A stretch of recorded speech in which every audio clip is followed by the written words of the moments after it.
Me justice for दादा अशा आशयाची यात्रा महाराष्ट्रामध्ये काढण्याचा माझा मानस आहे। 14 मेला संभाजी महाराजांची जयंती असते, त्या दिवसापासून आता ती यात्रा कशा स्वरूपाची असेल ते स्वरूप आम्ही ठरवलेलं नाही, कारण आता सध्या बारामती विधानसभेची पोटनिवडणूक सुरू आहे। आम्ही पण आमच्या पद्धतीने प्रचाराला जाणार आहोत।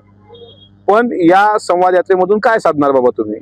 कमीत कमी ग्रामपंचायत, पंचायत समिती, नगर परिषदा, नगर पंचायती, जिल्हा परिषद, जिल्ह्याच्या स्तरावर आपले जे दादांचे प्रेमी लोक आहेत त्या गोरगरीब लोकांना घ्यायचं, जिथं रात्र होईल तिथं मुक्काम करायचा, ग्रामसभेचे ठराव घ्यायचे।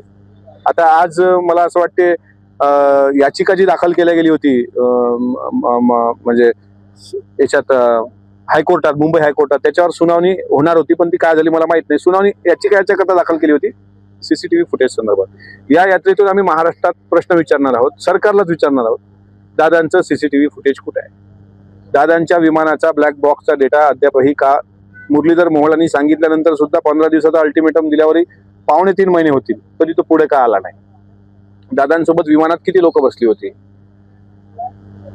दादांची कागद जळाली, दादांचे म्हणजे दादांचं शरीर जळालं, दादांचे मोबाईल जळाले, पण दादांच्या मारणावरची कागद नाहीत जळाली।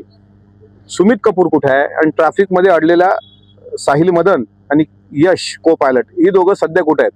ती मेलीत की जिवंत आहेत?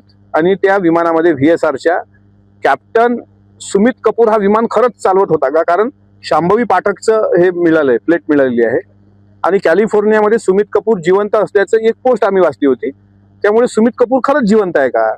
आणि जे स्फोट झाले होते का, DGCAचा पहिला जो त्रोटक अहवाल आला त्याच्यामध्ये ते झाडाला स्पर्श करून विमान गेलं। मी गोजूबावीला 2दा जाऊन आलो, तिथे कुठं झाड वगैरे नाही आहे। काही लोक म्हणतात मंदिराच्या कळसाला ते टच झालं, असं कुठेही घडलेलं नाही। त्याच्यामुळे DGCAच्या अहवालावरही प्रश्नचिन्ह आहे, VSR व्हेंचर कोणी दिलं होतं त्याच्यावरही प्रश्नचिन्ह आहे,